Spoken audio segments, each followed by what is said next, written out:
Okay guys, welcome to Sacred Valley. This is a 4-minute battle. I'm going to play it at twice regular speed, so it's only going to take 2 minutes of your time for the battle proper, and I'll have a couple of comments at the end. I would first like to draw your attention to the number 1 platoon on the enemy team.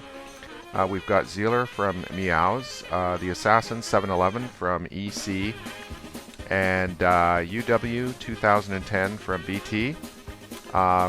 While I greatly respect the abilities of these players and their eagerness to get into action and perform well, nevertheless, I think they overlooked a possibility on this map that a dedicated small force of inferior tanks might make a thrust straight up the middle, and you know, this notion was in the back of my mind the moment I saw what we were doing here. I'm platooned with 2 tier 6s. They were both grinding those vehicles. Striatedmanx in his VK360-1H and a British wannabe in his KV85. And I suspect he didn't want to be here, but that's the perils of driving a tier 6 tank, especially in a platoon. This is the sort of thing you're going to face, but by avoiding close combat with their superior vehicles, we were able to change the outcome of this fight. Now, I'm going to hit the spacebar here and advance the battle at regular speed, and you'll first notice, or at 2 times regular speed, you'll first notice that we're positioning my homeboys there in the middle of the map so that they can be ready to respond to anything. And I'm making my first scouting pass here, and there's no lights. And at this point, I was appalled to see a medium tank making an aggressive reconnaissance in a bottleneck where heavy vehicles congregate. His name is Kurtix31. Well, count me among the critics of Kurtix31 for doing something that ridiculous, and he's about to die. So there, I've just made another pass in the middle there without lighting anything up or being seen. And here's my final pass. You know, this is developing really quickly. So at this point, I, you know, whistled up my crew here, and we're going to make our move. And here they come. So just look at this, and you can see the battle going in the distance, and we're just going to avoid all that craziness over there and do our thing. So Manx and Wannabe have to go first because the T-28 prot could be back there, and I don't want to get hit. Now on the other flank, led by KiwiMark67 from Anvil, they've succeeded. Now, you know, there's a little comedy here with a bit of a traffic jam. And because the T-28 prot has not been detected at this point, I'm going to get that arty. And there he is. His name is rightwingfanatic. Well, if you're looking for somebody to track down and destroy a right-wing fanatic, I'm your man. And you'll see, you know, I'm wasting a lot of gold rounds there. You know, I didn't even know. I do that a lot. It's a bad mistake. Okay, back to your Ayn Rand library, fanatic. So as you can see, we're camping, and I'm just going to join these guys in here.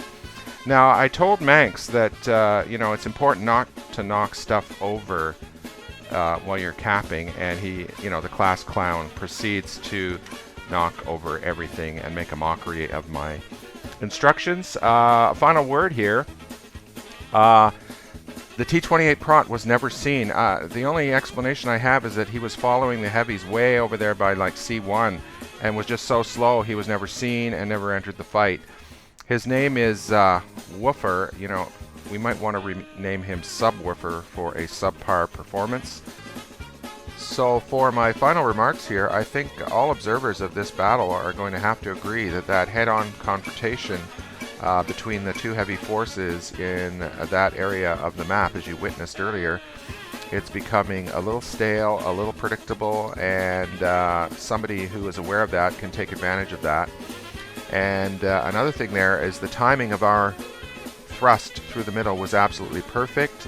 They never saw us, and even though Manx and Wannabe were in heavy tanks, that appeared to be no handicap because we did it at exactly the right moment, and even though they weren't mediums, they managed to get in the cap circle before the enemy could do anything about it. And what else? Oh, yes, I have to say that you know, it was very satisfying for me and my A20 to chase down that right-wing fanatic and eliminate that tier 8 arty.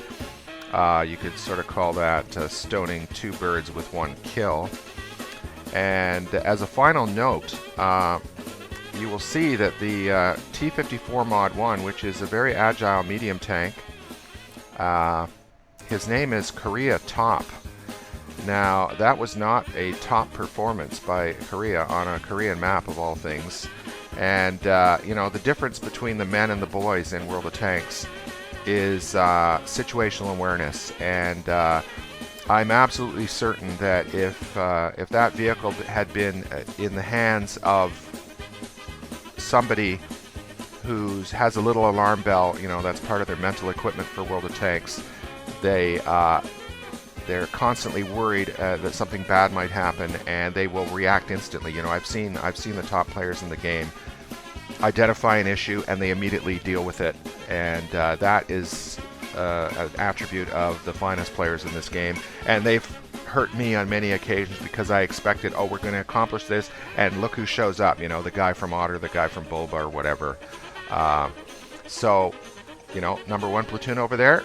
That's my advice to you. In order to get better, you know. I know I'm a tomato officially, but not really. Anyways, I hope you guys enjoyed the video, and you know, I'd like to do another comedy video, but I need material, so send me those replays. Thank you very much, and good night.